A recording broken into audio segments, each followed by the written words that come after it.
Kidlat News Updates.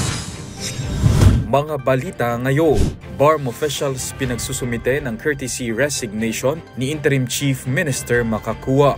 Second female agpat challenge ng Philippine Army pormal nang binuksa.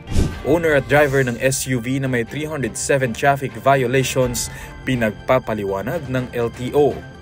Ako po si Cesar Soriano para ihatid ang mga nangungunang balita sa buong kapuluan.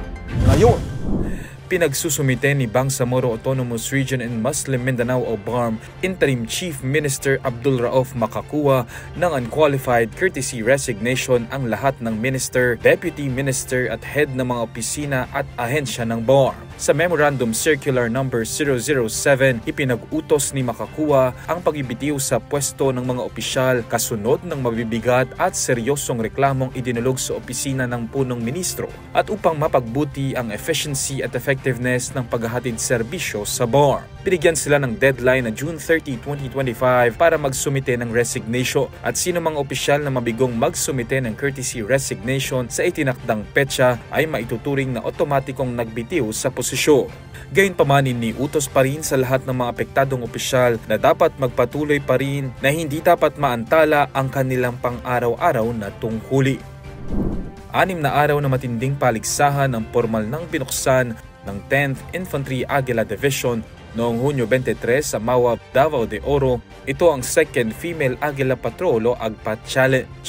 12 infantry squads mula 10ID ang sasabak na sumusubok sa kakayahan ng mga babaeng sundalo sa larangan ng Operations Order o OPORD briefing, river crossing, improvised explosive device o IED detection, call for fire procedures o CFP, tactical combat casualty care o TC3, signal communication, reconnaissance, raid, close quarters battle o CQB, prisoners of war o POW handling at marksmanship.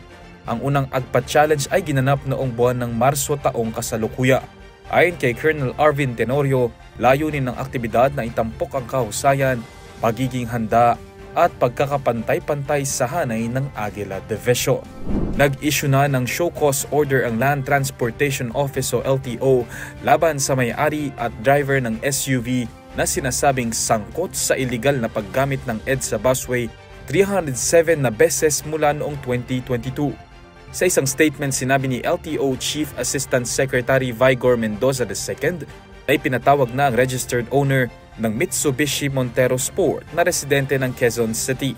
Sa 307 na violations nito, 14 dito ay naaktuhan ng CCTV cameras mula nang maimplementa ang No Contact Apprehension Policy o NCAP noong nakaraang buwan. Pinagpapaliwanag ang owner at driver nito kung bakit hindi ito dapat sampahan ng iba't ibang kaso, kabilang ang multiple disregard of traffic sign at obstruction of traffic para sa driver. Para sa Kidlat News Channel, ako si Renz Renon, nag-uula. ako po si Cesar Soriano, kasama nyo sa bawat pagbuto ng balita.